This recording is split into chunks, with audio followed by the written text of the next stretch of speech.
Let's go!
Not over.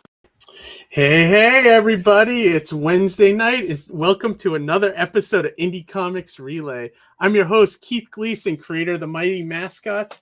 With me, as always, is Johnny C., creator of Surrounded by Death. What's up, buddy?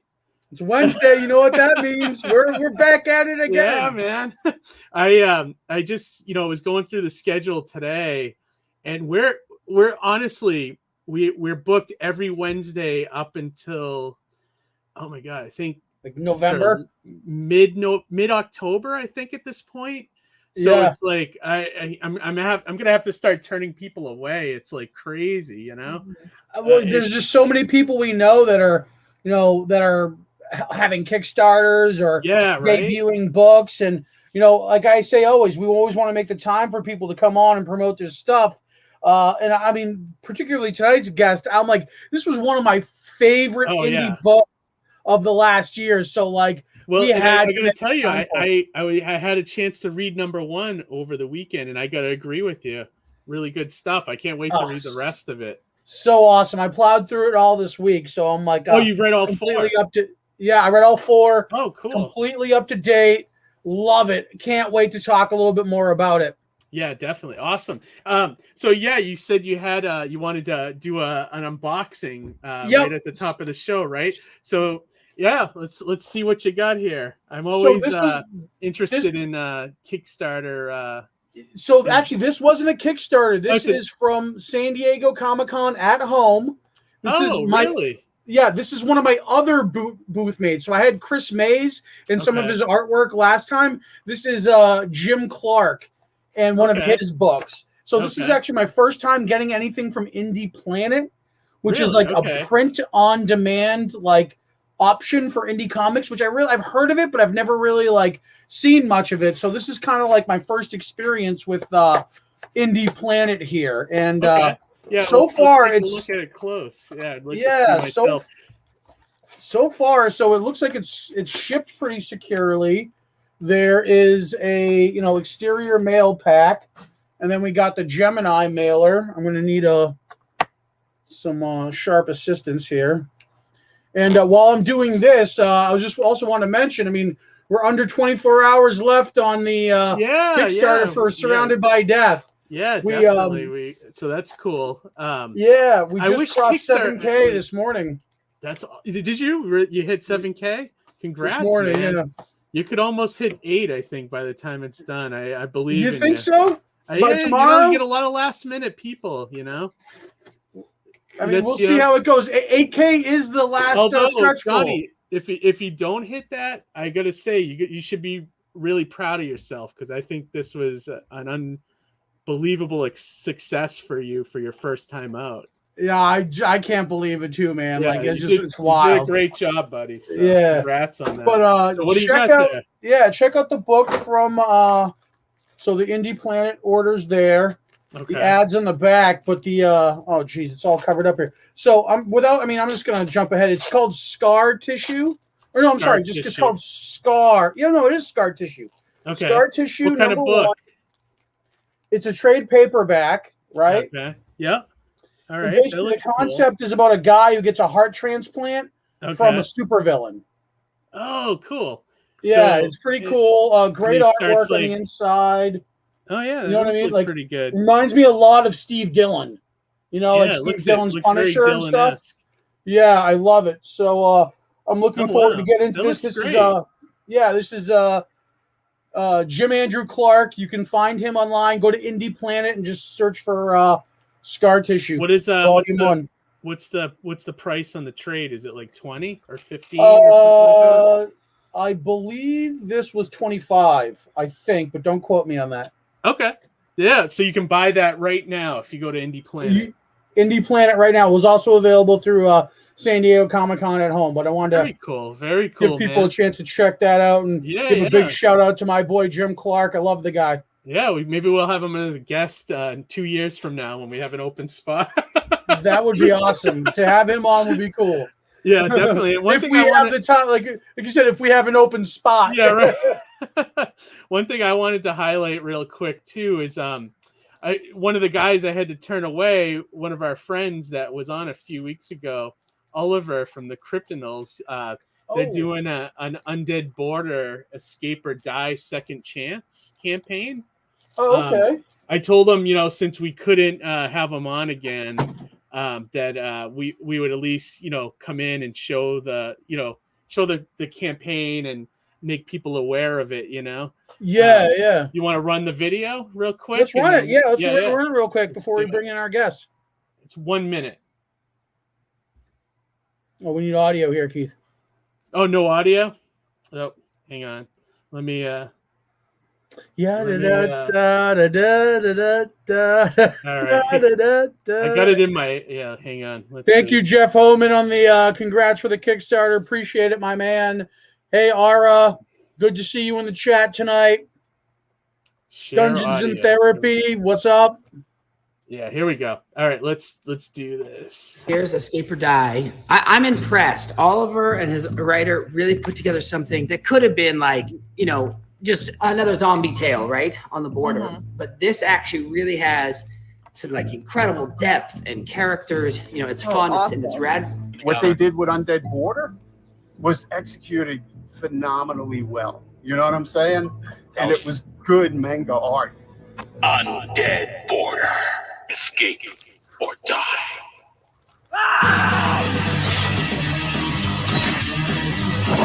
Oh, this looks cool. The border is overrun by the living dead, and the only option is to escape or die.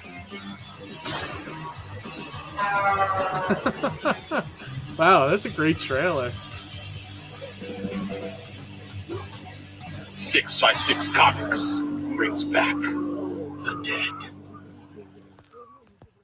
Wow, that looks good, man. Awesome. These guys have such wonderful trailers with all their projects. Yeah, they do, right? This is great. Yeah, wow. Wow, that looks awesome. So yeah, Beck that one.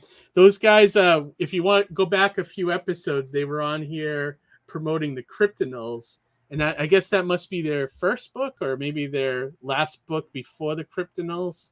So those guys were so much fun. I can't wait to have them on again. Yeah, they were a blast. Yeah, hopefully we'll get them on when the schedule clears up enough. Yeah, definitely. Before we bring our guest on, let's take a quick minute to just say hello to everybody in the chat. We got Ara with us as always. Ara, great seeing you, buddy. I can't wait to see you at a con soon. It's coming. Hopefully, missed you, Terrificon, buddy. Yeah, we'll see you at the next one, buddy. We got a Abominable Grizzly with us tonight. Grizzly. Yeah. New name that I haven't seen. We got Dr. Mask's Retro Elixir. I met Dr. Mask at Terrificon. Oh, cool. Very nice. I like retro elixirs, so we probably get along. You definitely will. Jeff Homan's in the crowd. Hey, what's up, Jeff? Good seeing you. Dungeons and Therapy. What's going on, buddy? Hey, I know the guy on the right. And, So if he's looking, does that mean me or you? What's that? He goes, I know the guy on the right. But so if I'm must be you. Do you mean my right or your right? Yeah. Yeah. Maybe we should say like the bald guy or the guy with the do rag or what is something. Yeah. Exactly. But without further ado, let's bring in our guest for tonight. It's a guy that we've both known. I've known George probably since at least the second year of Plastic City, I think, is when I first started talking to him, seeing him at shows and things like that. George is one of those faces I see in San Diego. I see in New York. I see him all over the Terrificon. Like, he's everywhere. He kind of travels like I do. So we kind of cross paths a lot. And I think he always makes a point to stop by the booth. So he's one of those very courteous creators. You know what I mean? Like I always say, doing conventions is like being in the trenches. Like being in the war. And George is one of our infantrymen, right next to us, charging that hill, Without further ado, let's bring him in. George in. What's up, George? How's it going? Give it a salute. It's true, man, right? Yeah, like, right? we're just doing the grind. It is. That's part. It is.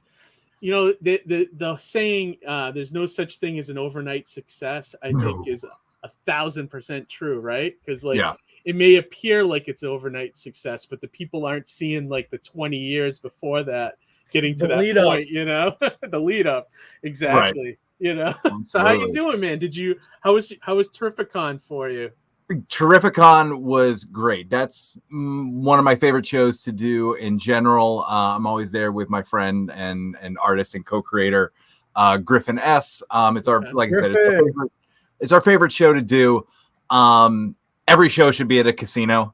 For a ton of different reasons. And definitely one of them is the low-level degenerate gambler that I am. I get to do two of my favorite things at once: sell books, for 8 hours, and then go play low-level stakes poker for a few hours. There you go. And lose all your earnings, right? How dare you? How dare you? On live YouTube, no less. I believe in you, George. But no, this was the best Terrificon we had. Same here. And Johnny, you did really well too, right? Slayed it. Got my booth cost back, and I had a 10x10, so that wasn't easy. No. Congrats. No, but yeah, I think it was. I mean, I think we all went in there not knowing what it was going to be. For me, that was our first show back. So we had, no idea what was going to go on. Would people stay away because death?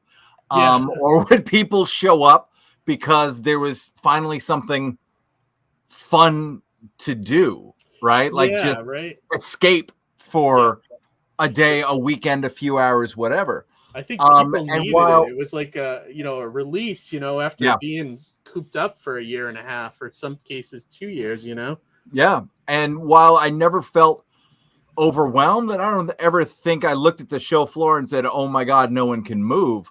At the end of the weekend, it was just a steady stream of people and people looking to support, the local creators. It was a perfect balance of,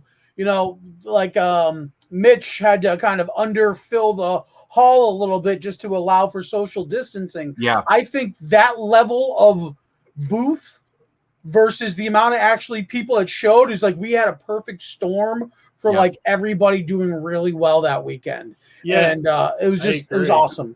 Yeah. And I think did a great job. The other thing too that I noticed that was weird about this show is and I don't know if this was the same with you guys, but the sales were like in reverse this year. Like, so Sunday I did the worst. Saturday was about the same, and then Friday was great for some reason. So usually it's the reverse. Friday sucks, and then and then Saturday and Sunday. I did notice less spending on Sunday, which is wasn't unusual. That weird? It's most usually people, the other way around.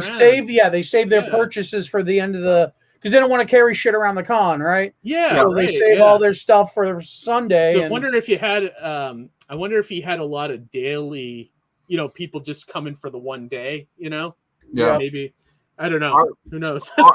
It seemed like our weekend kind of did the normal thing, and again, I went in there with no expectations because I couldn't plan for it, Right.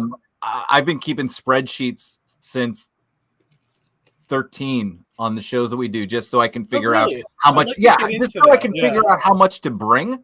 Yeah. Because there's a fine line of you don't want to haul so much stuff that you have to haul it back, and the psychological warfare that plays on your head, but you want to make sure you've got enough to get through the weekend. So I went through the last 3 years, figured out what to bring. Our Friday did a number. It's like, all right, a normal Saturday is kind of like 2x, and that's what Saturday was. Mm-hmm. And Sunday, I like to think is like maybe it's a 50% boost from Friday, and it was, and I should have brought more books. Really? That's good. That's a good problem, though. That's a good sign, Yeah, absolutely. And it was a great audience as well. Yeah. Everybody I talked to was upbeat. They were happy to be there. Really nice, smooth conversations throughout the whole weekend. Yeah. And, to tap it all off, I got to witness an insane Michael Rooker moment. And really, that's kind of all you want. Oh, yeah. No, what happened? I'm walking through the floor to use the restroom. And as I'm walking, I hear this just insane person just shouting louder and louder and louder. And I'm like, man, I really hope security does something about that. This has been a pretty chew. And then I turn the corner and it's Rooker outside his photo booth, just whipping everybody up into a frenzy. I'm like, oh no, actually this is the world healing is, Michael Rooker getting to be insane at conventions again. Yeah. That's awesome. My friend of mine was at a Fangoria concert and Rooker was there. And they did one of those after parties where they all celebrities hang out and stuff. And he said Rooker was drunk off his ass, and he went up to him and he went, "Dude, you're the best in freaking Mallrats." And Rooker looked at him and he went, "Ha ha!" And he gave him a double high five. Yeah, he was just so drunk off his ass. I thought that was hilarious. I don't know if you could tell a drunk Rooker from just a Rooker. I was at a New York Comic-Con and kind of just needed a place to sit down for a little bit. And he was doing, a spotlight panel. I was like, you know what? If I got to sit down for an hour, this will be cool. Yeah. The man just grabbed the microphone out of the PA's hand and just didn't stop moving through this entire hallway for 55 minutes. Awesome. It's it was amazing. He, if you show up for him, he will give you everything he's got. Yeah, that's awesome. Yeah, he seems to genuinely love his fans. Rooker is the best. I had a run-in with him, says Harry in our audience here. And Roger Morocco, a kick-ass Kickstarter. Way to go, Johnny. Yeah, Johnny. Thank you, Roger. Representing. Thanks, Just to bounce off what Keith was saying earlier, man, as somebody who I know has supported the indie comics community, I've been a benefactor of that even before this interview, and I know a ton of us have. It is awesome to see you launch your own thing, and it's wonderful to see how successful it is. So congratulations. Thank you. Johnny. I appreciate that. Thank you so much. Yeah, I'm glad you had I didn't think I was gonna do as well as I did, honestly. I thought I'd be struggling to the last minute, and I credit everybody else. It's everybody really stepped up for me to make it so as easy as possible for me in this campaign. Wow. I can't, express gratitude enough for everybody. Yeah, you did great, Johnny. You should pat yourself on the back. I mean, yeah, you absolutely should. I mean, what makes me happy in a karmic way is you're getting to see the energy and positive vibes you've given out reflect back on you. Yes. So my whole thing and my whole mantra, not to interrupt you, George, my whole mantra is do good, live well. No, do good, forget, and live well. Right? So I don't even think back. So when it comes back to me, it's like, where did this all come from? What's going on here? Well, I mean, Johnny, it's you're always a positive guy, and I think that just shows in everything you do. So, every time I see you at a Comic-Con, I don't think I've ever seen you angry. which is awesome. You know. Oh, that's You know what I mean? You haven't been around for those few choice moments. Yeah, I must have missed them. You haven't seen me between 11 a.m. and 7 p.m. Monday through Friday at a certain office building. Okay, I get that. But yeah, you know, believe me, it's there sometimes. Let me ask you guys this before we get into George's history here. Like,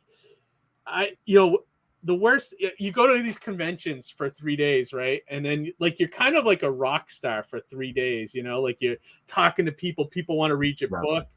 And then that Monday morning when you go to your crappy 9-to-5 job, how depressed are you? Literally depressed. Like, you know, like I've gotten used to it over the years, but like going back on waking up in that Monday morning, you're like, ugh, you know, like here we go again. Even if on top of whatever it is, I mean, one of the things is like you're on for, you know, a day, 2 days, Terrificon 3 days. If you're doing a bigger show, 4 days. Like you're on for 4 days. You know, it's a little performance. You know, and I don't mean that in a negative way. I'm physically drained after a show because I mean, you're almost like doing sales all day. You're talking to people. You're on those concrete floors most places, and that like kills you. That kills you. You know, it is a ton of stuff, but at the end of the day, it's like totally worth it. You know, you have to think as an individual who has a regular like 9-to-5 job. It's like when you do a convention, you're going to be pretty much working a 7-day week, and there's some people who can't do that. Or it doesn't register, you know what I mean? It's like that's one of the things that kind of sets you apart, and you know you're a genuine creator is when you can do a 7-day work week, but you know 2 to 3 of those days of the week is something you genuinely love. You know? Yes. Yeah. You're almost looking forward to it and get you through the week. You know? Right. So, talking about my books, that's not hard at all. Yeah. The concrete floors, you know, literally and figuratively, that's the hard part. Well, that is still George, because like I think like you know there's certain artists and writers that are very introverted, so sometimes it is hard for them to interact, and I get that, you know, and you know it takes a lot out of you to be you know talkative and like you know I mean your voice is shot by the end of the day, everything, you know? So it's like one of those things, but it's like I mean, can you picture doing anything else though? I mean, like. I'll be 89 I'd rather not. At Exactly. these shows. I'll die behind my table at a Comic-Con probably, you know. Don't die, Keith. Right? You throw me right under there, you know, with the trash after or whatever, you know. At some point, you know, you know there you might put like an age on it, and you cross, you know, a certain age. And you're like, all right, what am I doing? You know, like, you know, I don't know if it's showing up behind me, but you know, there's 9 guitars. Yeah, there's 9 guitars behind me. Yeah. I wanted to talk about that a little bit. I didn't even know you did music. It's crazy. Oh yeah, but you know, at some point, you know, I had to have that moment, and this will circle back to comics and creating. Just hang with me for a second. This is going to happen a lot over the next 30 minutes. But you kind of cross the line of like, all right, if that rock and roll mansion isn't going to come over the horizon, what the hell am I doing? Yeah. You know? And for me, I came out the other side. I was like, you know what? I like playing. I like recording. I like getting better. I'm still curious. I still get inspired by hearing, you know, a song or a riff and having the ideas, you know, spark in my head. And that moment of I have got to get into, you know, my little basement studio down here and figure this out and play around with it. Yeah. And apparently that's never going to stop or die. Like apparently my wrists will give out before my curiosity is going to give out. And it goes the same way into comics. That there are stories that keep popping into my head. There's like that I like playing in those worlds, figuring it out. I'm addicted to aha moments of, you know, figuring out how, you know, plot A connects to plot C, or, you know, characters, how they interact, dialogue. I don't know about you guys. I constantly have voices running in my head and, you know, and all that stuff. It's constant. And I feel incredibly lucky. And also by nature, I'm a collaborator. If I wasn't, I'd probably be writing novels. Gotcha. But I'm a collaborator by nature. I love working with talented people who have skills that I don't, but there's still that Venn diagram that we can all work together, you know. So with an artist who is a storyteller in their own right, and saying like, here's this story, and you kind of hand it to them, yes, for the art, but then also they have this entire different skill set and eye of how to tell a story, how to take something from, you know, a Word doc to the page and tell the story visually. And I'm addicted to passing ideas around and seeing ideas get bigger and grow bigger. You know, getting excited by what somebody else adds, you know, to the idea of my story, you know, that type of thing. Yeah. And watching something grow from my story to our story. Yes. Right. That it is bigger than the sum of its parts.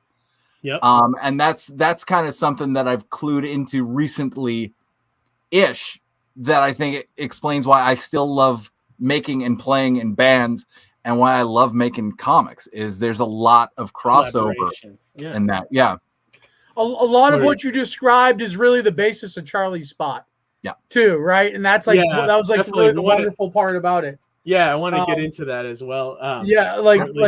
No joke, and I'm not blowing smoke. It's like one of my most favorite indie comics of the last year was Charlie's Spot. You know this because as soon as I got issue 1, I read it and I took to Twitter. I was like, "This is amazing! I need more! Like, where is it? Like, it was awesome! Like, definitely, like, genuinely touched me." Yeah, definitely. I want to get into that a little more too. One thing I wanted to touch upon, George, though, is like what you had mentioned earlier about, and then we're going to get back into your origins here. About like, you know, you reach a certain age where this will happen for 30 minutes. Yeah. Okay. Right. But what I wanted to get to is like you had said, and I've gone through this, and I don't know if you have, Johnny, but like you reach a certain age where, you know, like you see the point where it's like, I either gotta stop this and look at getting like a real career, like with like tech industry or something, you know, something that you don't want to, that's like death to you basically. Right. Or do I keep going and maybe one day I'll make money at this, you know? And like, you know, I've had that point with me a couple times because you work at like a job, you know, I don't know what your day job is, but like mine, it's like I tend to take jobs where it's like I could go up the corporate ladder if I want, but I end up just staying in that same sweet spot where I know the job and I can kind of just goof off, and you know what I mean? So, and I always do that because in my head, I'm like, no, one day I'm going to be a comic writer. I'm not going to be doing this shit anymore. And so I'm wondering if you guys have that. Do you guys have that same feeling, or your brain is preventing you from excelling at your office job? Yeah, to leave room for comics. Yeah, that's exactly what I think. If you poll 99 out of 100% of indie comic creators that maintain an office job and their creative work, that's exactly what's happening. Is they're getting that, like, they don't want the responsibility of being a manager and having their week dominated by like micromanaging a bunch of people. You'd rather work the like just whatever you have to here and save all the room for the comics up here. Yeah. You know what I mean? Definitely. And maybe a little bit of for relationships and stuff up here. Yeah. Is that the same with you, George, too? Is it? It was. So I hit that point, let's put it about 13 years ago. Like, you know, whatever band at that time broke up. And that was I literally call it like, you know, for about a year and a half, it was like my dark night of the soul, where I didn't know what I was going to do. And And that's when I and I was at one of those jobs where it's like, look, I am here so I can fund, the band. So, we can play shows, so we can make CDs, so we can make t-shirts, that type of thing. So when that band ended, and I was trying to figure out, well, what am I going to do now? I was very lucky that I was able to make a career switch. After working for 10 years, I got to go back to grad school for a year and a half and study advertising. Oh, wow. Because I figured I wanted the creative side of my brain to pay the rent. And advertising seemed to be a logical and mature way to do that. Gotcha.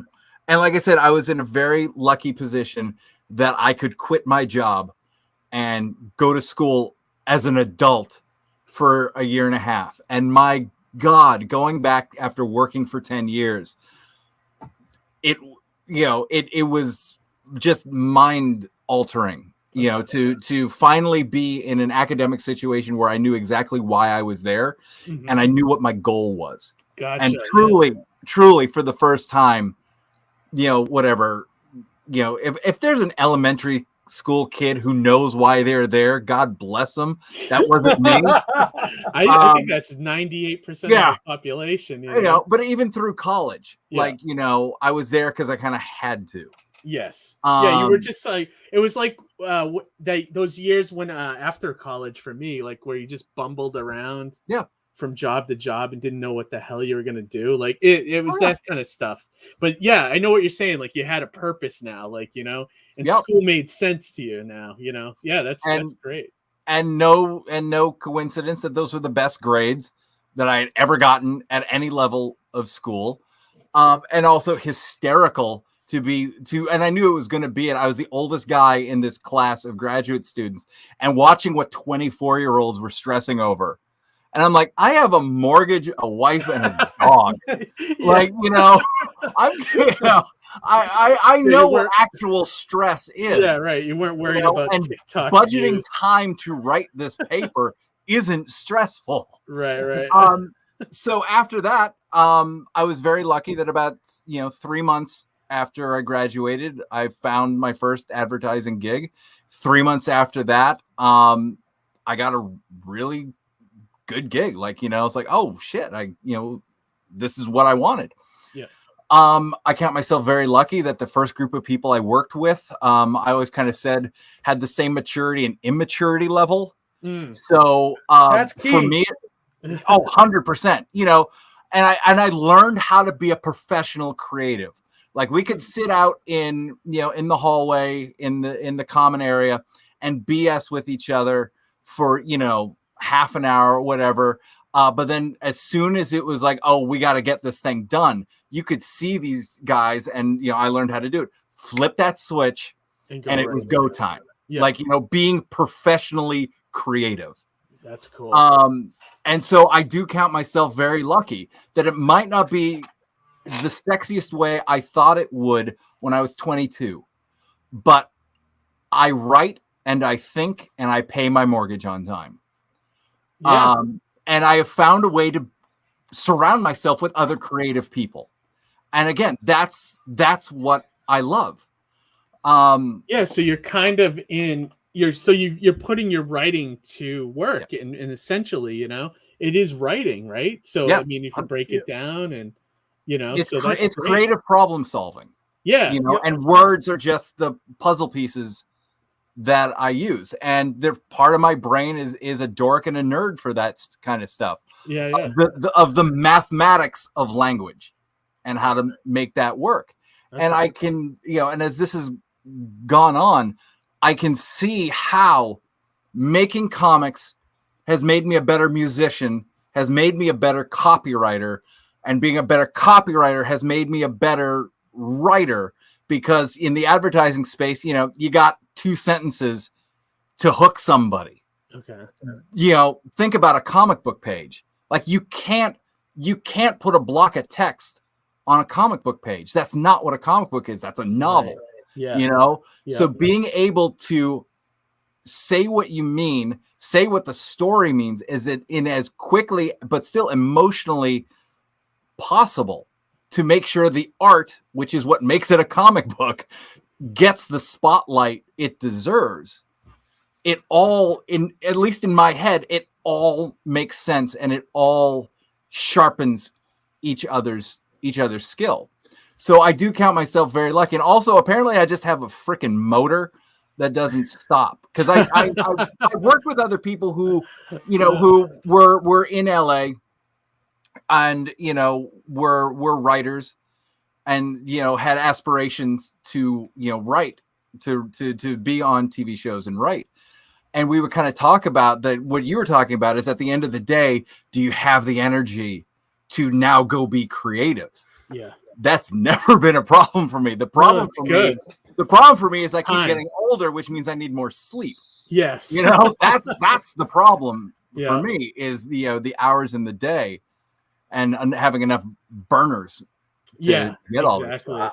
Just to piggyback off of that, one of the things that I always think about when I combat, am I getting too old for this shit kind of thing, is seeing Jerry Robinson at a booth at San Diego Comic-Con, just like hanging out, like just waiting for somebody to come talk to him. Like, dude, if that guy can do that at that age, this shouldn't be a problem. You know what I mean? No.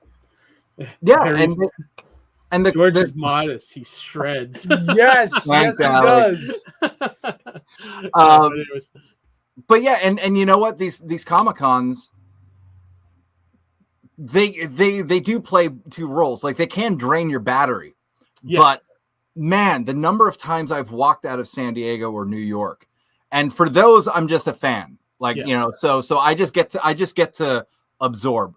It's still tiring, but I get to absorb. More often than not, I'm leaving those shows on a high. My, the creative energy is there. I want to create. I want to make. That battery is recharged. You get it. I was gonna say, you say that you attend as just a fan, but you can't fool me, bro. I see you at the networking events. I see you're still working. You're still working, my man. You're still working. Technically, we're still on the clock, even though we're just kind of sitting back, chilling, and having a drink, right? Well, isn't the dream to all of us have the executive producer Dick Wolf title card at the end of Mighty Mascots, and the cartoon show and all of that? Thanks, man.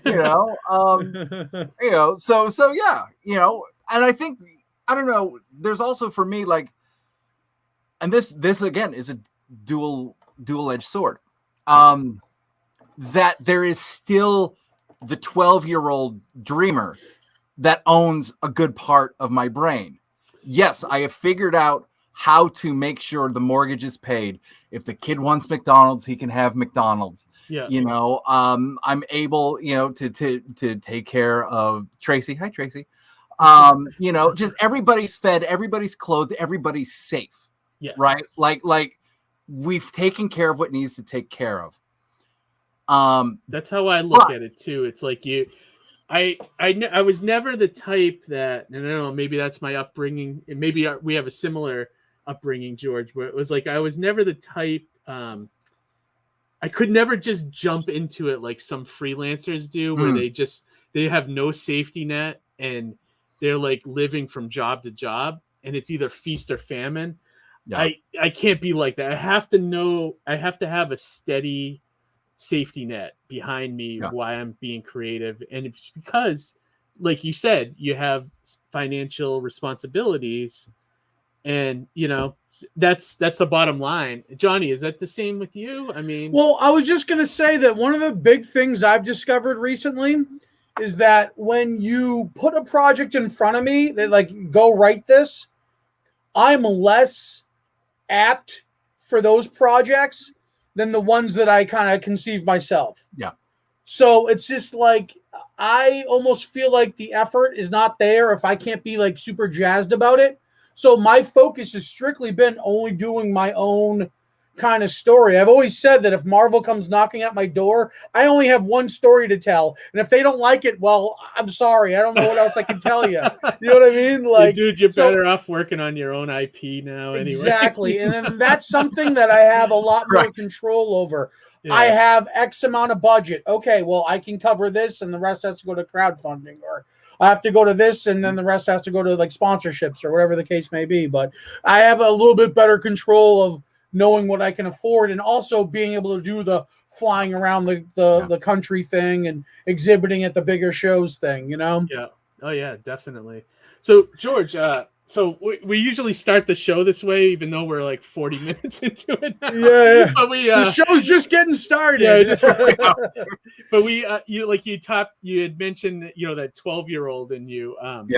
Is was there a particular movie or comic book or even a song, since you're a musician, that kind of put you on the path to wanting to be part of being a musician or a comic? Did you discover music or comics first, or both? Discovered comics first as a kid.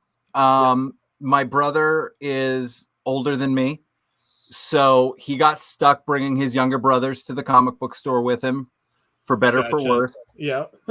So that was my introduction, tagging along with my brother. And you know, at that time, the classic X-Men, the Nightcrawler, Storm, Wolverine, Colossus, Kitty, the Claremont stuff. The Claremont stuff. That was a much faster way of saying it. That was my hook. And then a few years after that, my brother went to college across town. And shock of shocks, mom and dad weren't that psyched to go to the comic book store every Saturday. So kind of tailed off, but clearly the geek DNA was always there. So I was always keeping an eye on it. Yeah. Somewhere, you know, around early teens, like I had always talked about wanting to play guitar. And then my mom, God bless her, was like, do you want a guitar and take lessons? And then I would kind of like turtle, like, no. And, you know, I did that enough that she kind of got sick of it. And so this one day, she just told me to get in the car. I asked why. She wouldn't tell me. She brought me to a music store. She brought me in. She signed me up for lessons and got me a cheap ass Squire Strat. Okay. So I could start fiddling around. Nice. And I think the fact that I just came to guitar late, like, you know, 14 or 15, I think that's what made it stick.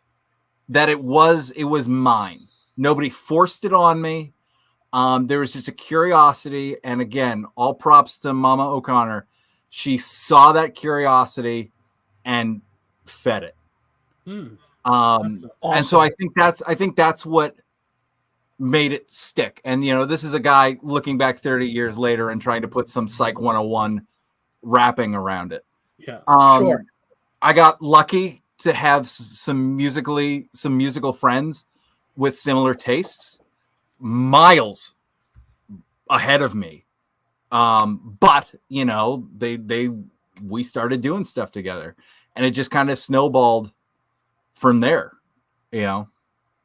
Oh, that's awesome. Very cool. Now, where did the idea to be creative in comics, where did that get introduced? That I can say exactly was New York Comic Con 2008. Really? Yeah. So to backtrack a little bit, and I apologize that I just added 15 minutes onto this thing. No, please. So no, you're good. Music handed its off to writing, to script writing, which handed off to short films. And like over an 8 or 9 year period with a fantastic group of film creators, we as a group made like 50 or 60 short films in like a 10-year time. And we'd rotate, you know, like sometimes I was just the PA moving stuff around, and sometimes it was mine that I wrote, directed, and all that stuff. I was inspired to take that into creating a web series. This was when the Guild and same with me. Oh my God, Dr. Horrible sing along blog. Yeah. Those two were peaking around the same time. And again, this is my downfall is that looks interesting. I want to try it. Yeah. So that moved into creating a web series called 664, The Neighbor of the Beast, which is still up on YouTube if you want to go see it. Oh, nice. Over about a 2.5 year period, we this is crazy. created 34 episodes, 2 seasons. And at the end of the second season, I was gassed. Because like shooting it low/no budget. Yeah. It was write the episode so we can shoot the episode so I can edit the episode so I can write the next episode so we can shoot the Yeah, and, I was doing the same thing, George. What was your turnaround? Was it like one a month? No, every other week. Oh my God. Yeah. Wow. I at least one a month. After the first season, I at least learned to write all the episodes ahead of time. Yeah. And then we'd get together over a weekend and shoot 2 to 4 episodes a weekend chunk. So it got a little better, but I was gassed at the end of it. Yeah. Yeah, definitely. I did the same thing. I had a show called Hero Envy with webisodes. We were doing the same thing, and it was around that time too. Like I think we started in 2005. We did like 30 of them, and that's awesome. Same thing. We sort of reached the point where same here. A little Jeremy was doing it too. Guilty as charged. Same era, same decade. Yeah, 6 episodes. But it was people don't remember at that time webisodes were a huge thing. Like YouTube had just started. Everybody was trying to get into that game. I remember even the TV shows on at the time were doing that. Writing those did wonders for me writing comics. Let me tell you what. Same. And also with being a collaborator with people, because I saw exactly what you're talking about, George, so the way I used to work, me and this other guy were primarily the writers on the show, and we would alternate. So like one month he would like, all right, I'm going to write the backbone for this episode. So he would write the entire script, and then I would come in and do dialogue tweaks. I would change stuff and this and that. And then the next month we would just reverse that. But then all the other guys would have their feedback too. And it kind of made everything better, So like, I definitely see that collaboration angle. I need to take a quick poll right now because I'm assuming we all did the writing, right? Yeah. Did you have individuals in your crew, in your actors that were naturals that could just pick it right up and like read it like it came out of your head? And did you have people that you had to work with? Like, was there always the natural in your? Yeah, like easily. The guy, like there would be people who's like, he's like, I'm a kindergartner teacher, and like he picked it up and like he nailed it like perfectly. I'm like, dude, you were born. You have an actor somewhere in you. You missed your calling, That's awesome. And we freaking love those people, to give us their time and their talents, for nothing more than, if there's ever money, we owe the deferred payment, know? And man, when I think about it, again, at 30 plus years at this point, the number of people I've been able to create with and make stuff with, if at any point in that link, like it was like a horrific experience, or I never found myself without people to work and create with, I just, when I look back at it, it's amazing and it's humbling. But to try and finally answer your question, so gassed from doing the web series, and the energy the battery just wasn't refilling. Cut to New York Comic Con 2008, sitting in the Oni How Not to Make a Comic panel, and as they're talking about making comics and all that stuff. And again, my friend and our co-creator and so many stuff, Griffin, is sitting next to me. I'm listening to them, and the light bulb starts spooling. It's like, comics. comics comics could be the way to keep doing narrative stories. And y'all might know this, but the rule of thumb with short films is if you can't shoot it, don't write it. So like if you don't have access to a pirate ship, don't write a pirate web series. Right? Yeah, exactly. But if you find the right artist, you can do whatever you want. You can create, you can set, you can do whatever you want. Yeah. And man, like I literally in that 55 minutes, it was like the light bulb went on and that battery shot right up. Yeah.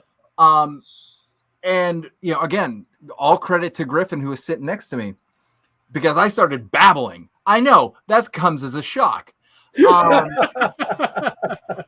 was like, comics, what could we do? What could we do?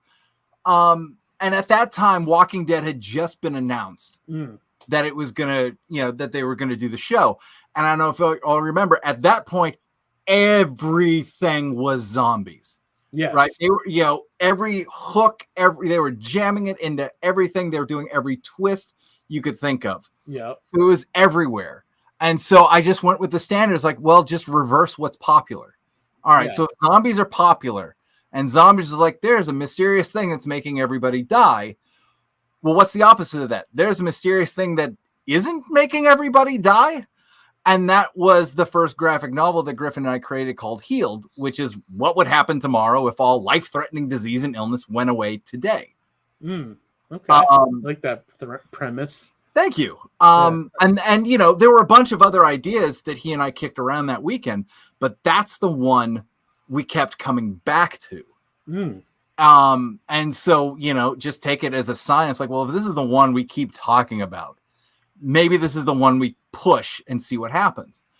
And he was, again, talking about being surrounded by incredibly talented people willing to roll the dice on, another one of my ideas. We wrote we wrote and created the first comic.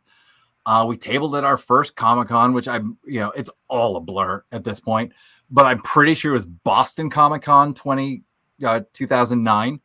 We set up a table with one book and we just said, let's see if anybody else finds this interesting.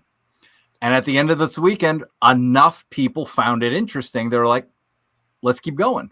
Nice. And that's, so we did 5 issues of that.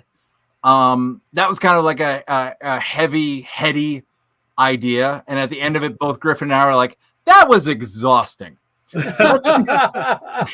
Let's do something fun. Yeah. And so we kind of had this Clifford meets Godzilla idea kicking around in our head about basically, it was kind of inspired by watching my son learn how to walk, where it's not that he was bad at walking, or I'm sorry, it's not that he wanted to knock stuff over. It's just that he was bad at walking. Yeah. So what if all these monsters destroying Tokyo, destroying New York City? It's not that they hate these cities. They just never walked on land before. And it's a big misunderstanding. I like that. So we had That's that a great idea. book too. Yeah. So we had that idea, but this is what going to cons helped. We were going to shows. It's like, all right, there are like kids comics, like comics just for kids. Yeah. And there are adult books. There's kind of like that Looney Tunes Bugs Bunny sweet spot. Yeah. Where everybody can watch the same thing, both be laughing, but for different reasons. Yes. Yeah. Let's take this story and aim for that sweet spot. And that was the second book Griffin and I did, which is called Baby. Nice. I backed that campaign. I think that was my first exposure to your work, George. Thank you, man.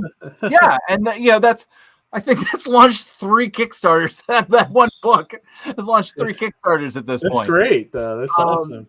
Yeah, and so like I said, it's just kept going. And it's I've been able to meet so many incredible creators that I've either been able to partner with or been inspired by or been able to, just bounce ideas off of. Yeah, that's the website. Yeah. So I wanted to bring up your comics here, so you can take a Thanks. look. Yeah. So here's all the different Good comics looking for good homes. I love that. Yeah. Thank you. Well, like, you know, as I keep saying, like they just live on the other side of this basement. So, like, you know, they need quality bookshelves to go on. They're like they live underneath my stairs. They're the Harry Potter of graphic novels. You know, But yeah, so we've just been able to keep going, and for better or for worse, I just if a story won't leave my head, that's what I go with. There's kind of like no rhyme or reason to why did we go from, a world where there's no disease and no illness to a baby kaiju teaching us important lessons about never giving up on our hopes and dreams to a crime noir, crime fighting Santa Claus who's, who will punch a bad guy in the face for a good reason, and now to Charlie Spot. It's just, if anything, I like throwing normal people in weird situations and seeing what happens. Yeah. I think if there's a thread, that's it.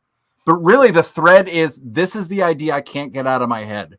So if I am working 40 plus hours a week, if I am trying to be a good father and a good husband and a good friend, the time I spend on something, that thing has to matter. That thing has to be something that I'm excited to work on, because that's going to take time away from these other things that are important as well. So it truly is just, what am I passionate about at the moment, and sure. There are times that I'm lucky enough that passion lines up with other incredible creators. So I was just going to say, talk a little bit more about Charlie Spot, because, I mean, again, this is like this book. I completely fell in love with it. It's got everything. It's got like this underworld gathering of buskers, something I didn't know about until this book. It's got David Bowie. It's got bum fights. It's got everything, and I loved it. I loved every minute of it, and it felt like a journey. All 4 issues felt like a journey. It's got a guy in a bear suit who might actually be a real bear. Like, oh, dude, this book was awesome. It was so good. Thank you. Please tell me everything about it, from how you came up with the idea to, putting it in my hands. You got it. So Charlie Spot, the story is, after suffering a heart attack, a homeless veteran returns to his panhandling spot to find that it's become the epicenter of a turf war between rival city busking groups, because apparently it is the best spot in all of the city. To reclaim his spot, Charlie has to go through an increasingly bizarre and heartfelt adventure through the city and the evil suburbs, because if he can't get his spot back, he will lose the most important part of his life. So that's the big premise behind the book. What we wanted to do as storytellers is, I am so impressed with books that can make you laugh on one page, take full advantage of the comic medium on another, and on that third page hit you with a heartfelt gut punch that you feel as a human being, that you feel was written just for you on the third page. That stuff is like up close magic to me. And it all ties together well. It's not like you're going this and then this and then this. It's like each piece feeds into the next very poignantly. You put a lot of very thought in weaving the story together, and it shows in the final product. Thank you. I've only had a chance to read issue 1, George, and I got all of that from issue 1. Like, I would say that you write drama well. Like, you great character development. Like just from the first issue, you really care about Charlie. You know what I mean? It was just I can just imagine where this story goes in the next 3 issues, but I really like it. You're invested in him getting his spot back, and you get it. Like you in one issue, in issue 1, and I think it's a perfect first issue, because you really create the world that he lives in, like fully fleshed out, I think. And then like, you know, all the characters on the side, and then use the African American guy to be like the eye of the audience, which I think is beautiful. And you know, just it all worked. Your artist is fantastic too. Meredith. I just want to actually say, like, I think that's part of one of the things that I think endears you to Charlie is that the way he's illustrated is so quaint and he looks so innocent. And he's got his little hat and his mittens and stuff, and like it kind of disarms you as a reader. But then you find out, like, oh, this dude's like artistically inclined and he does like painting and he's a Vietnam vet, or he's a veteran, and like he has layers to him. Oh, there's so much going on, and like it's the art complements it so well. She was a great find. I feel like you got her right before she gets that contract with Marvel soon. You know what I mean? I 100% believe that as well. Does she work digital, or because it looks sort of is it traditional? The first 6 or 7 pages she did traditional. Oh, okay. And then she switched to digital for speed. Oh, okay. And you're damn right, I own a bunch of those pages. Yeah, I was gonna say. Awesome. So I mean, I could spend forever putting Meredith over. So let's spend forever putting Meredith over. Please. If you want to talk about luck, kismet, cosmic, whatever, that is me getting to work with Meredith. There was another artist attached to the pitch. The pitch got picked up from Comics Experience Publishing. Okay. The pitch had been around for like a year and a half. So when I went back to the original artist, she was like, I'm busy with my own thing. I'm sorry, I can't do it. And she absolutely made the right choice. Her webcomic ended up like being Eisner nominated. So she made the right choice. And, you know, and everything we just talked about 20 minutes ago, how can I stop somebody or get upset at somebody for pursuing their story and their passion and, you know, what they see in their head? You know, I've been doing that, like I said, for 30 years. I am not going to stop anybody from doing that. Andy Schmidt is the guy behind Comics Experience. I've known him since I took his first online writing course 11 years ago. And he is the guy behind Comics Experience Publishing. So when all of this came together, he was just about to go to SCAD, Savannah School of Art and Design, to kind of like do a tour and portfolio reviews. So we talked after he got back, and he's like, these are the portfolios that really jumped out. And he sent me the PDFs, and Meredith's jumped out, absolutely jumped out. For this story, you know, again, the needle we're trying to thread is we want it to be comic booky, to be over the top, to be big, to be a little exaggerated. But there is, if we did it right, there's a ton of humanity, heart, and honesty in this book. So that art has to be human while exaggerated a little bit, so the goofs and the bizarreness feels like it's in the right world. So, and that's what her portfolio did. And you're right, I got her before, you know, that sounds way more aggressive than it should. Yeah. She was just about, or had just graduated from SCAD. I think this might have been her first bigger gig. And you know, so we're and here's the other thing. Meredith is an incredible storyteller on her own. You know, the minute she can get paid to tell her own stories, we're all going to be blown away by them. So not only was I able to collaborate with a great artist, I was able to collaborate with a storyteller that elevated everything. Awesome. You know, the ending of this book in my draft ended about 3 pages before it does. And it would have been that's a nice ending. Meredith was like, yeah, but I was like, oh my God, yeah, but.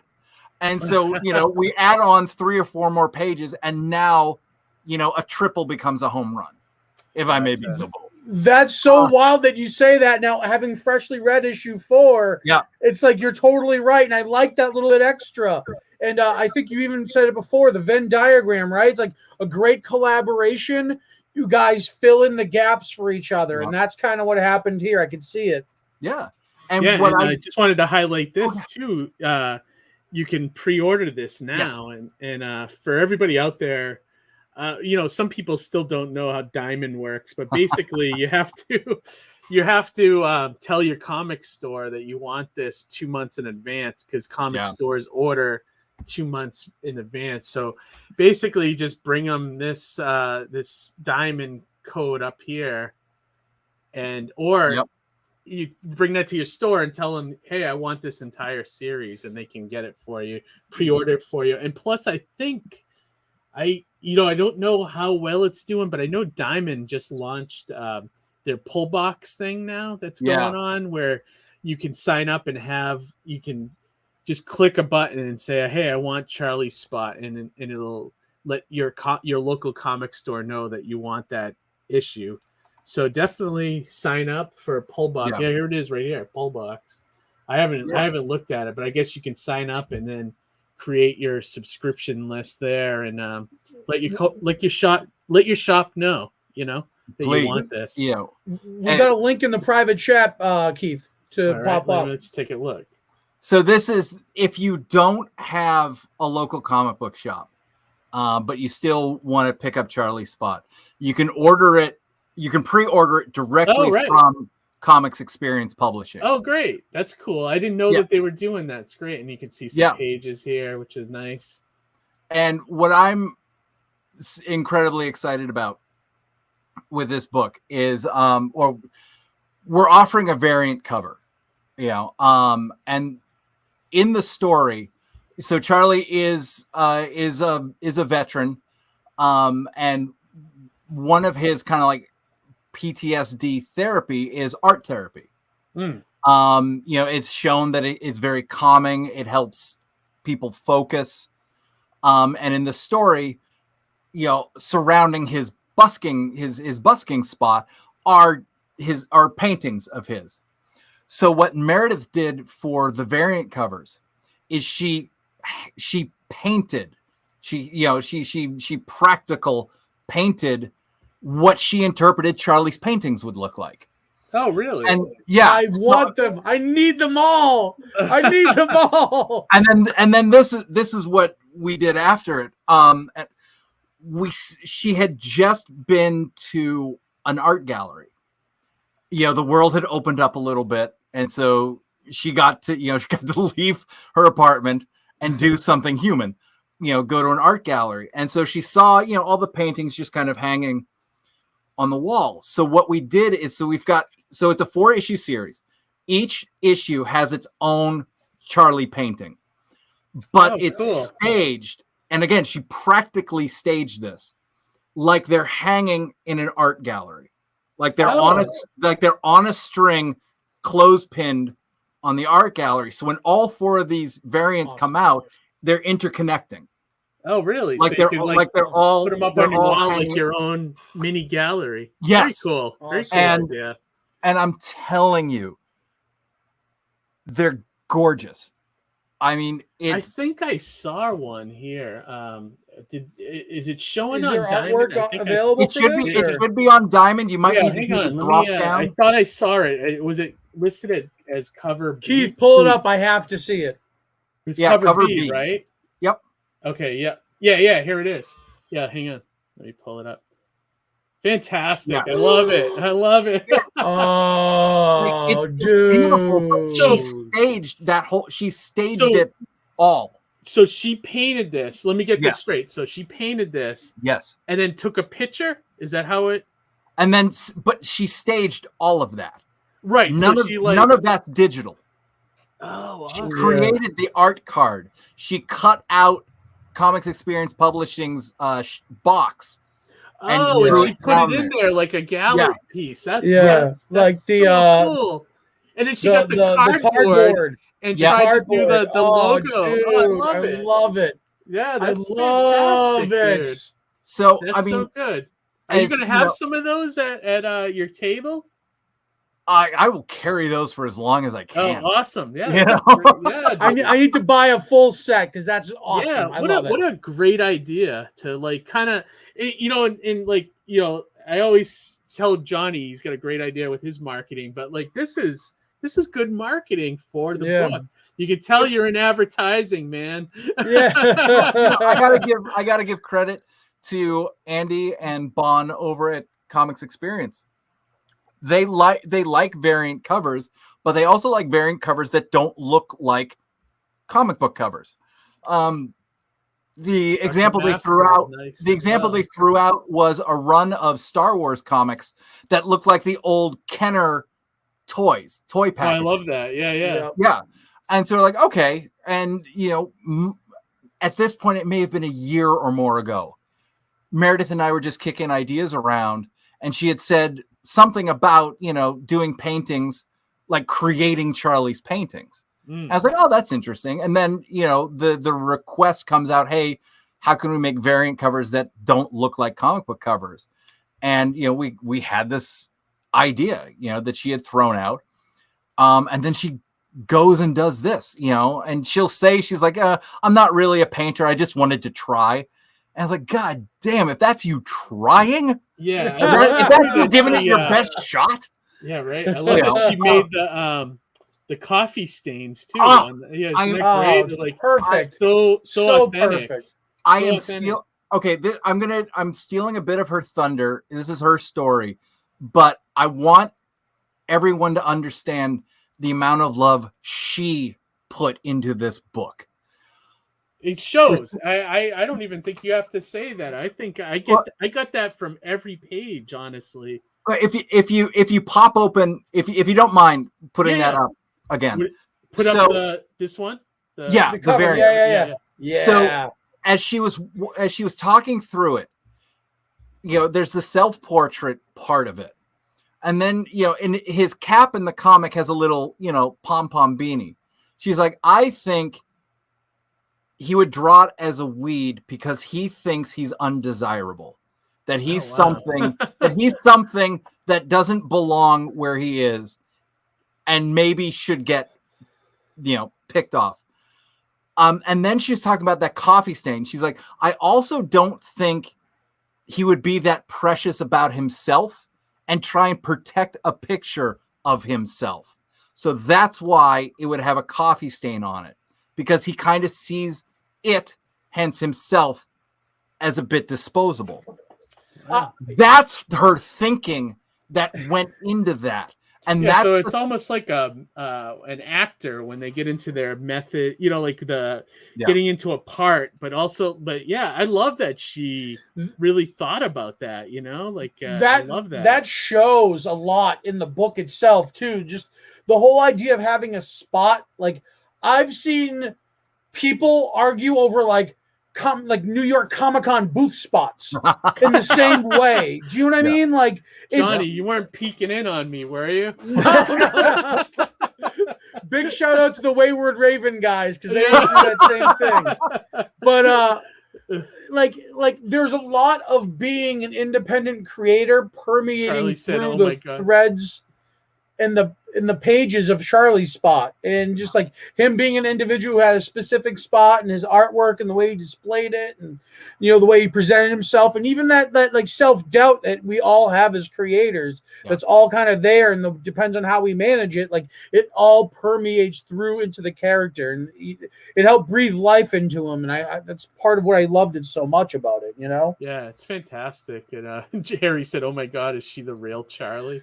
So I was gonna say, what is the actual inspiration to you for the story? Like, where did this click in your head? The buskers, Charlie specifically, where did this come from, George?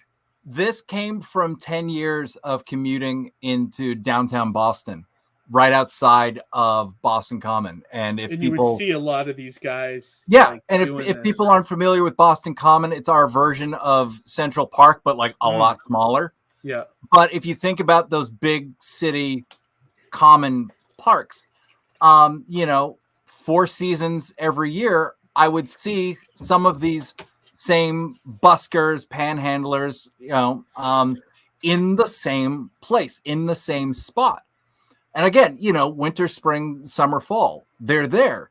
And at some point, you're just like, all right, there has to be some unwritten rule that, these people have this spot. Yeah, right. Because I've never seen somebody else there. And this person is down 30 feet or something like that. Yeah, do they all get together and divvy up the whole park and Right. things like that? Yeah. Right. That's a great thought. It's I would never even have thought about that, Yeah. Well, one, writer's brain, two, a 20-minute commute on a train. What the hell else are you gonna do? Yeah. So that was the impetus. Is what are the mechanics of who gets what spot? So that was the first the spark of the idea. Yeah. And then you just start figuring, and then there is a bit of there's an entire world that goes on in Boston Common. When I'm Boston Common doesn't shut down just because George got on the train out to the suburbs. Yeah. This is a living, breathing environment here. Yeah. So what's going on when the working people, when the commuters are gone? And this is somebody's world life. and environment. Yeah, this is somebody's life for their day to day. Yeah. So totally get that from the first. So putting it together, started thinking about, well, who is this guy who has this spot that is his and is vitally important to him? Around the time while this is germinating, Tracy and I were watching a lot of shows where part of the gimmick of the week was, look at this PTSD veteran shooting up this place, or this PTSD veteran who's gone crazy. And maybe if we had bumped into it once, it wouldn't have stuck. But we bumped into that trope a lot in a very short period of time. And it hit me as gross and lazy. Because, I have had family members that served. I have friends who have served. And while they might be working things out, they are human beings living their day to day, being the best person, citizen, dad, mom, relative, friend they can be, while processing and working some stuff out. Yeah.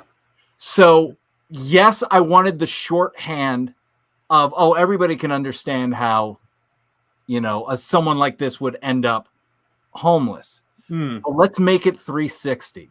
Yes, this is a person who has these issues. He's working them out. Right. Unfortunately, he feels like he's not worthy of being around other people because he's broken. Yeah. And so I love the idea of this guy's spot. He's got this spot, he's got this view. There's an entire world going on behind him that, because he's kind of isolated himself. Yeah. He's this not spot is his safe haven, but now he's forced out of it. So that's where the drama and the all the stakes start coming in, which is awesome. It's great. And I love that you set up everything. Issue to issue, the stakes transform wildly too. It's not like it's like a big bringing the ring to Mordor kind of story. It's there is a big overall arch thing about his spot, but the whole thing transforms from issue to issue. It's do this, and then oh no, we find out this, and you said, the evil suburbs. It's they travel. I love it. I love all of it. Thank you. The other thing I wanted to say too is I've only read number 1, but you also, like you said earlier, is that you wanted to bring that comic book element to it, and you have it there. I mean, that the cliffhanger at the end of issue 1 is great. It's it's perfect for that world.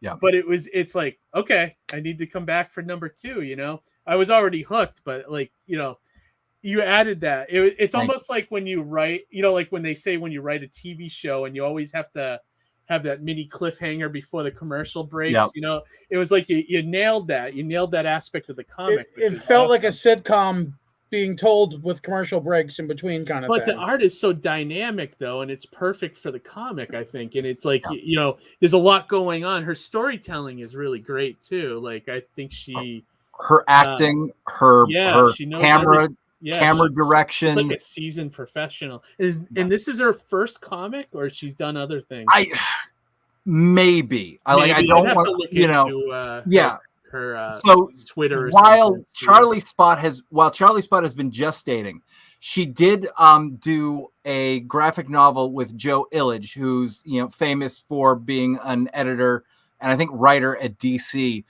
They came out with a graphic novel called MPLS Sound earlier this year, which again is just gorgeous, and again goes into her strength of humanity wrapped in what you can do in a comic book.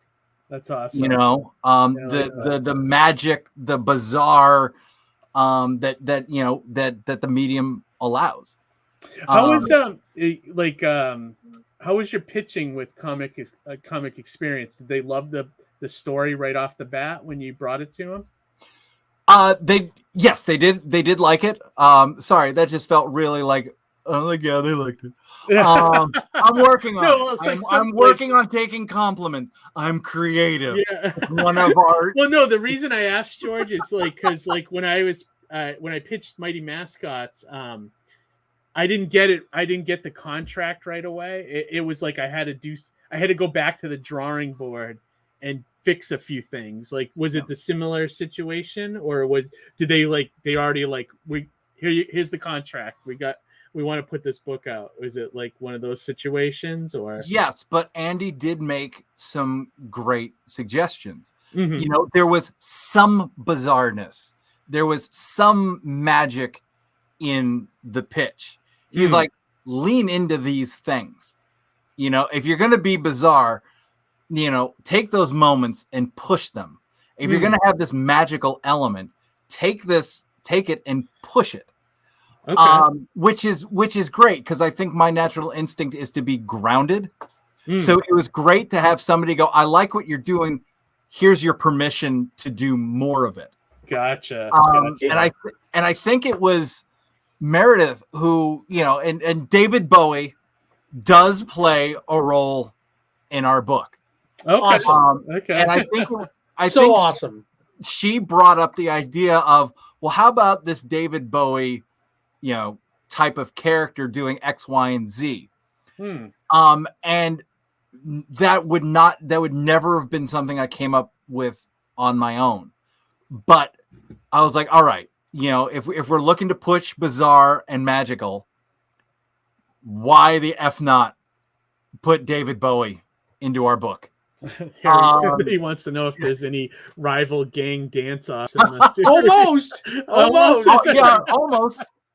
That's great. great. I was gonna say there's moments that feel a lot like Buckaroo Banzai across the eighth dimension. Like, there's just like a little bit of absurdity that's like taken seriously, but like it's just so cool. Like not to put a spotlight on the bear again, but the guy in the bear suit, he's like, you know, you can take that thing off, and he's like, "What are you talking about, man?" Right. It's just like, and that like I like humor that. is wonderful. I love it. Quirky. It's quirky. And I like. Yeah. Meredith pulls it off. You know, if you know, whether it's, you know, the comedic bits, the bizarre bits, or the heartfelt bits, you know, she was able to move the camera, move the facial expressions, and all that stuff to nail all of it. It was an absolute joy every time an email came in. It's like, new page. I'm like, this is going to be the highlight of my day. That's awesome. Yeah. I mean, any writer loves that part of the process, you know? Yeah. So we should start wrapping up. We've been going almost. It's been minutes. I warned everybody. Well, you know what? I want to share. No, it flew right by, George. Like, you know, it flew by in a snap. Well, I'm gonna share. It's all right. I want to share the diamond code and reiterate with people that they should bring this code to their local comic store. Thank Pre-order it now because the cutoff Yeah. is the end of this month, or is Like it I want to say around the 26th, 26th, August 26th. Yeah, so I think it is. bring that to your local store, or try to go to Diamond's website at previewsworld.com, and I'll put the link for Charlie's spot here, and set up a pull box and have your local store get that, or I do like I do. I order a lot of my books on DCBS, which is a great service. They have it on there. Just get it. Pre-order this. Pre-order the whole mini. Before we wrap it up, I just want to also definitely highlight Ali Pepitone did the colors for the book. Okay. And I mean, not only the colors are great. The perfect palette for this book. Yep. To make it feel right that this universe is lived in, while still being a comic, while still using the medium and the paper. It's not dark, where like a story like this could easily go into a dark kind of area, and it's not. It's like it's a bright, it's hopeful, and I think that colors help that. How about who was your letter? The letter is great too. Taylor Esposito. Oh yeah, I've heard it. I've heard that name. The guy who has done.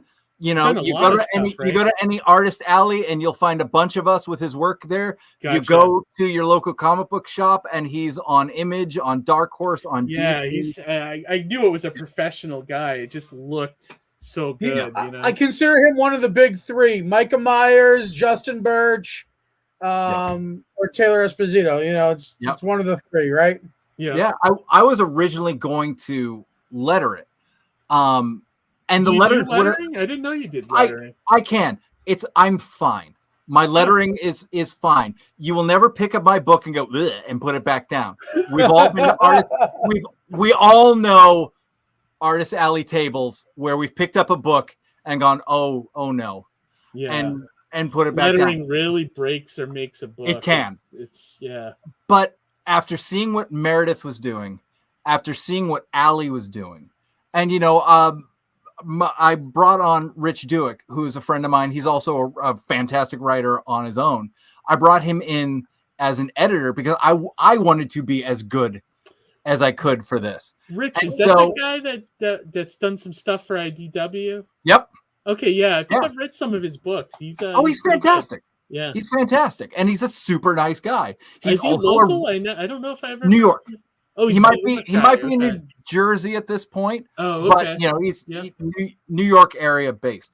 Gotcha. So all this is going on, and I'm looking, like I said, I'm looking at what Meredith and Ali are doing, and I'm like, they're killing it. And I'm gonna put fine lettering on it. That felt like getting the ball to the 7-yard line. I was like, let's kick that field goal. Like, no, yeah, right. And so when I decided I wanted to bring on a professional letterer, I mean, like I said, I think what sealed the deal was, I knew Taylor just from being on Wednesday Warrior.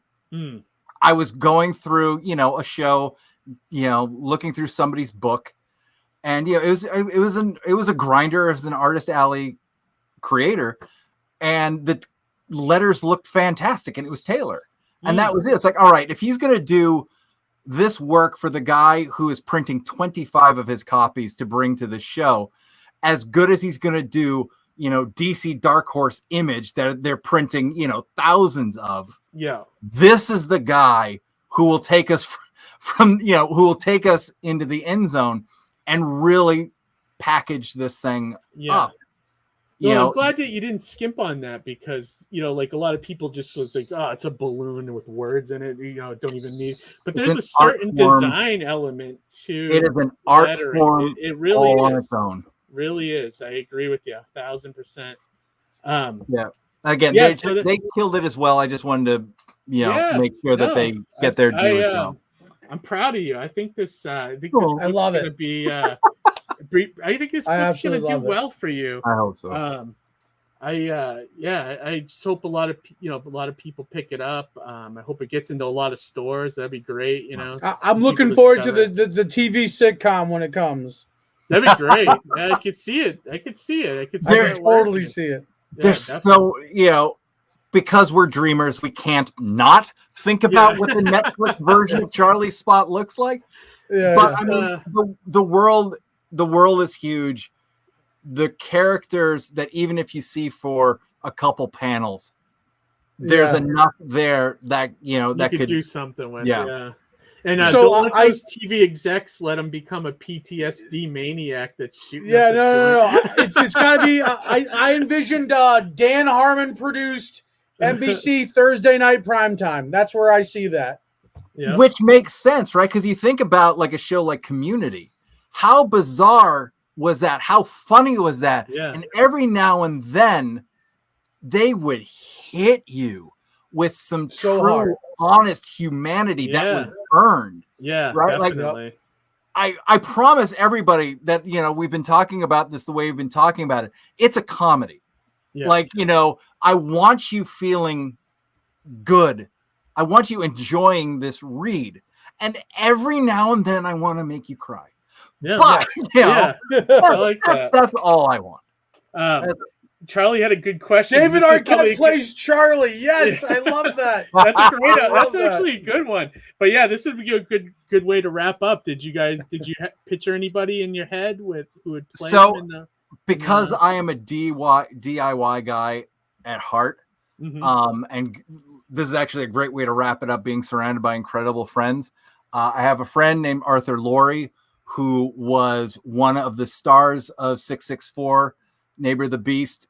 He is one of those guys who, like you were talking about, Johnny, it's like, why don't you do this professionally? He's one of those guys. Yep.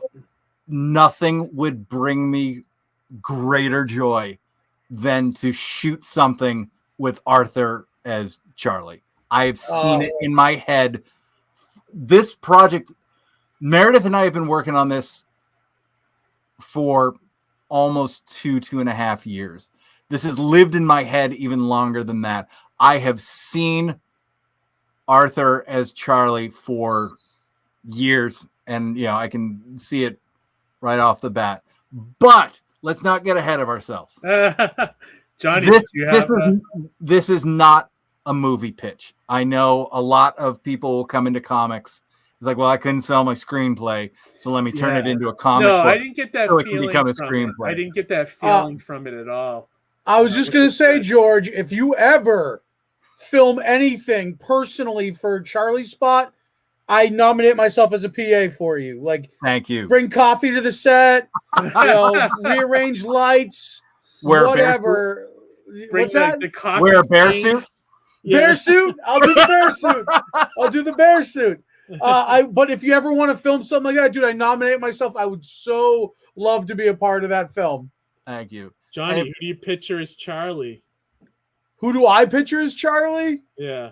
Oh, geez. I didn't think about that, but I'd like to see. Who I'm getting a vibe on is it Stephen Root, the guy from Stephen Root. I was kind of thinking I want to cast somebody who you wouldn't expect in that role. Okay. So like, and this is gonna sound maybe crazy, but like Russell Crowe. Like I thinking of Russell Crowe from The Nice Guys. Okay. I think he would be like a kind of a really good Charlie because he's got like Unhinged. Not from Unhinged. Okay. Definitely not from. Let's put this into the universe.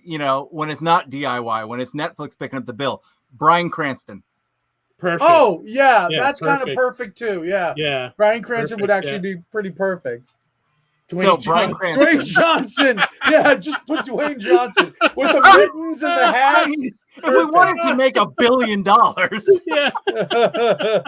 Jack Charlie, I'm all for it.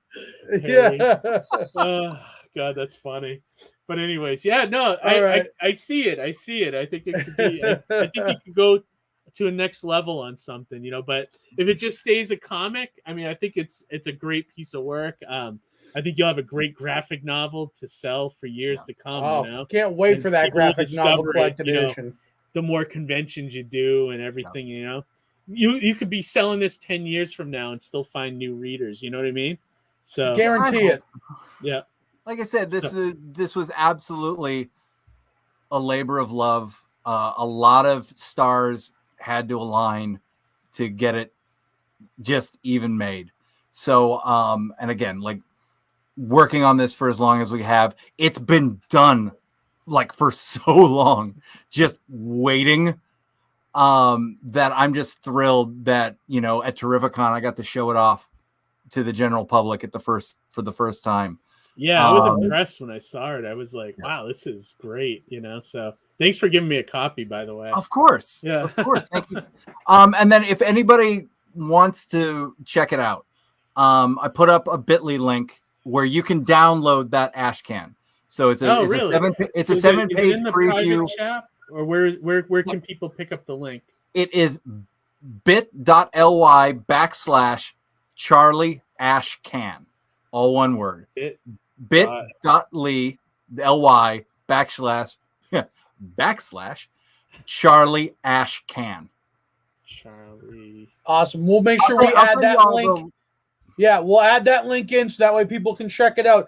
And I highly encourage people to download and the Ash Can, check it out. And, you know, I dare you to read those 7 pages and not want to read the rest of the story. Like I think I'm putting it wrong. Bit.ly, bit.ly / or is it Charlie? Send it into the private chat, George, and we'll make sure it gets added I'll put it up in the chat. Yeah, because people really need to, you know, check it out. Yeah, definitely. Here it is. Okay, perfect. Right. Let me put that in. Let me just make sure it works. Yeah, I mean, you know, if you're burnt out on superheroes, if you want to balance your reading with something that isn't superheroes, you know, I love stuff like Terry Moore's Strangers in Paradise or Motor Girl. Scotty Young had a book called I Hate Fairyland. And I kind of look at those as hopefully tonally cousins, you know, where you take advantage of the comic book medium, you take some big swings, and then every now and then, like I said, you hit them in the feels. Yeah. Yep. I think you definitely did that here with this book for sure. And like at least once per issue, even, you know what I mean? There's a lot of emotion in there, you know, and it's carefully woven through. It's not just like slap you in the face with it. Thank you. All right, perfect. So everybody check out Charlie Spot. What is aren't vets superheroes though? Yeah, I guess. Sometimes. That checks out. Yeah, that checks out. Yeah. Not all heroes wear capes. Yeah, that's right. Yeah. Check out Charlie Spot. Give the diamond code to your retailer. Support local creators, support indie creators. And like I said at the beginning of the show, we've been doing cons with George for a number of years now, and he is a creator worthy of your attention. So definitely support him and check out this book. Yeah, thank you for taking the time to come on, thanks George. for coming on, George. We greatly appreciate it. Always great to see you. Before we go into me and Johnny's quick little plugs, are you going to be at any conventions coming up in the next month or two? Fan Expo Boston, is the big one. Yeah. And then we're doing Upper Valley Comic Con. Oh, okay, great. A one day shot that I'm really looking. Yeah, I'm looking forward to that one too. I think that could be a lot. That could be a little snake in the grass kind of convention. You know, first year. So I'll definitely see you. Johnny, you doing that show? No, I'm doing Mid Hudson Valley Comic Con in Poughkeepsie. Oh, instead. And that's that at the end of weekend? It's the end of this month, last weekend of this month. No, this one's October 2nd, I want to say. Yep. Okay. Reach out to Sci-Fi Saturday Night. Okay. Dome. Cameron? Those guys. Yeah, Cameron and Dome are putting on that show.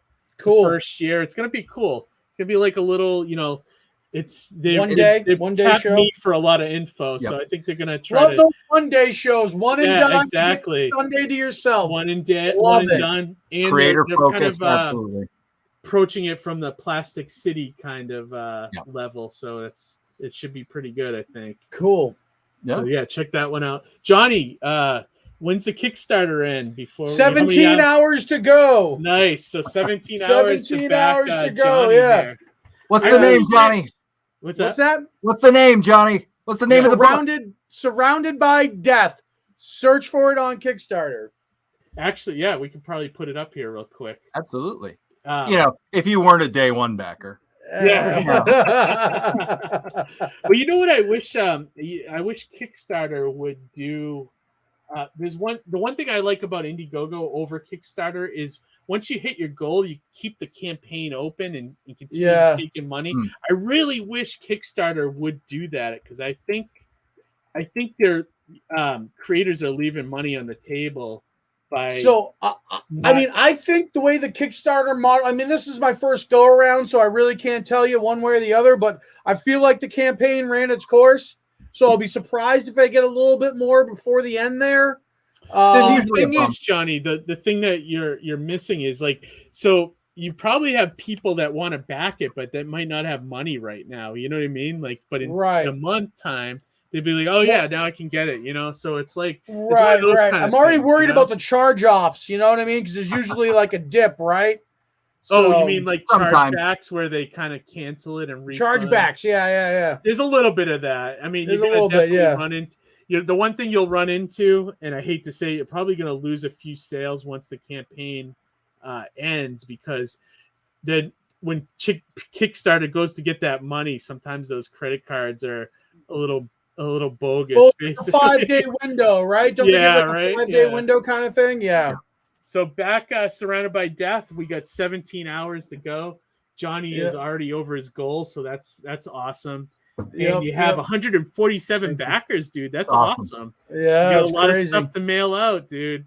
I had 150, but like those cancellations I mentioned, I dipped a little bit, so they're starting to show already. But we'll see what So I'm over at 4:20 p.m. tomorrow. Okay. By design. That's cool. So, that's funny. So we'll see how things look at 4:20 tomorrow.